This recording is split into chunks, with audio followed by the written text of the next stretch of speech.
So how can we apply this to a general three-dimensional problem? Let's imagine that we are going to move our object. And remember, what are we talking about? We've got some object, whatever it is, some mass, and we're moving it from some point, but not just in the x direction, possibly in 3 dimensions, from some initial point to a final point. So we're going from some initial point, 1, along whatever path we want, to some final point, 2. Well, if we have a very complicated path, we can't use a delta x or a delta y or a delta z. What we're going to have to do is break this down into little infinitesimal elements. And so we're going to have to define little infinitesimal displacement vectors dr. At each of these little displacement vectors, perhaps we'll have some different force acting on the object. So we'll have some force F acting on the object. Over this infinitesimal displacement, we can then determine that the infinitesimal work done will be F dot dr. So the little infinitesimal work done over this little motion will be F dot whatever that infinitesimal displacement is, dr. And then to find the total work done, we will then integrate this from our initial to final point, initial to final point. Very, very good. There is our very, very general way of determining the work done on an object.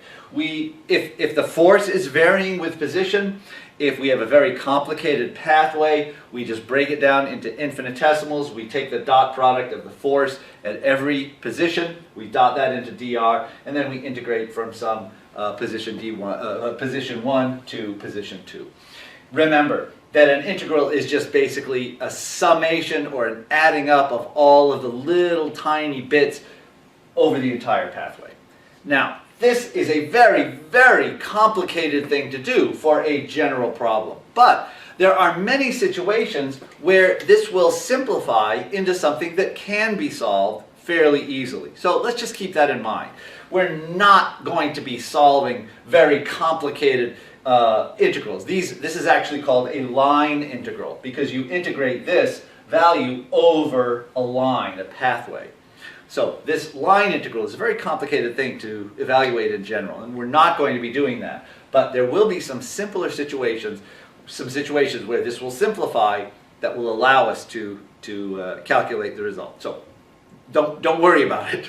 We'll see those in just a minute. But what I want us to think about is, remember that when we were looking at this in 1 dimension, and we ended up with the work done in this 1 dimension was 1/2 mvx squared, minus 1/2 mv naught x squared. And I said, well, that's just in 1 dimension, and we kind of made the assumption that we could remove these subscripts so that it was the complete velocity squared, the complete initial velocity squared. Well, I want to go back to that and demonstrate how that actually works. So let's come down here and let's look at this force. So if we think of this force as not just any force, but the net force acting on the object. So this is the total force, the total vector force acting on our object. We can write this as the integral from 1 to 2. If this is our net force, then from Newton's second law, at every point, the net force is going to be equal to the mass times the acceleration. In other words, ma, which we will then dot into dr. Assuming the mass is constant, which for this situation we'll assume the mass of the object is constant. If it's not constant, then our Newton's second law actually changes a little bit. So we will assume for now that the mass is constant, so we'll pull that out to the front of the integral. Now what is A? A is the rate of change of the velocity. So it is, from 1 to 2, it is dv dt. And we're going to dot that into dr. But let's take this dt from the dv and bring it over to the dr. And what do we get? We get m times the integral from 1 to 2 of dv dotted into dr over dt. But what is dr over dt? That is just the velocity. That is just v.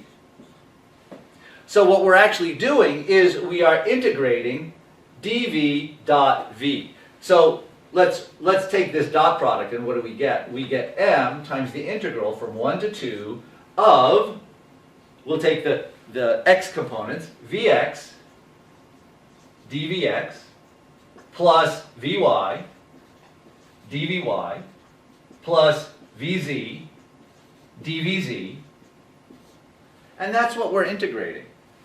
Now, what is vx dvx when we integrate? Well, remember when we did what was the integral of x dx? It was 1/2 x squared. So this is going to give us m times 1/2 vx squared plus 1/2 vy squared plus 1/2 vz squared, evaluated from the initial to the final point. If we factor out the 1/2 from each term, what is vx squared plus vy squared plus vz squared? It's just v squared. This is 1/2 mv squared evaluated, from initial to final, 1 to 2, which basically is the final kinetic energy minus the initial kinetic energy, which is exactly what we said before. So using the dot product, hopefully you see how powerful using this dot product can be, knowing these relationships that we have for the dot product, the identities, the dot product identities. It allowed us to do a very general result and show us that in 3 dimensions, this work done still satisfies what we assumed it would when we only did the thing in 1 dimension with a constant force. Very, very powerful result. So what is this telling us? The total work done, let's just put this down here. The total work done by the net force is equal to the final kinetic energy of the object minus the initial kinetic energy. And there we have a much, much more generalized form of the work kinetic energy theorem. Very, very good. Let's take a look at a specific example. Let's imagine that we are looking at a skier on a ski slope. So here's a very long ski slope with some very, very arbitrary shape to it. And we have a skier starting out at the top at some height, let's say h, above ground level. So ground level down here where we put our origin. The skier is going to ski down here, some arbitrary point here, until they get all the way down to the ground, and their final position, their initial position will be some vector r0 from the origin, their final position some vector r going from the origin to their final position. So they're going from a position of r0 to a position of r. And let's figure out what's the work done. How much work is done on the person? So we're looking for the work, which is going to be the integral from the initial position, r0, to the final position, just the final position, call it r. And we're going to figure out what is f dot dr. We're going to figure out the work done on the person as they go down. What we're going to do is assume that there's no friction. They're on a nice slippery slope, so there's no friction acting on them. So at some arbitrary point, what forces are acting on the person? Well, there's going to be weight. In what direction is the weight? Straight down. So there's going to be a weight acting down, the force of gravity, and that's going to be what? The magnitude is mg. And what's the direction? Downward, and we'll say x is positive to the right, y positive upwards. So this is going to be mg in the negative y hat direction, minus mg y hat. There's the gravitational force. What else? Well, there's going to be a normal force. So there'll be a normal force acting on the skier, F sub n. Okay, there's the normal force. All right, The normal force will be a part of the gravitational force, and then there'll be a component of gravity acting down the incline. But we don't need to worry about that. It's just going to be this force plus that force. Good. What do we want? Well, we want F dot dr. In other words, the force, which will be the total force, the normal force, Fn, plus, well, we'll put it in a minus, plus the weight, which will be minus mg y hat, and we're going to dot that into dr. Now, what does dr look like? Well, dr is an infinitesimal displacement vector, so any point on the curve, dr is going to be along the curve. So wherever the skier is, dr is going to point along the curve. So here, dr is along the curve. So what do we have? We can write this then as Fn dotted into dr minus mg y hat dotted into dr. Now, what is the normal force dotted into dr? Well, what's the direction of the normal force? The direction of the normal force is always perpendicular to the surface. What's the direction of dr? It's always along the surface. In other words, they are perpendicular to each other.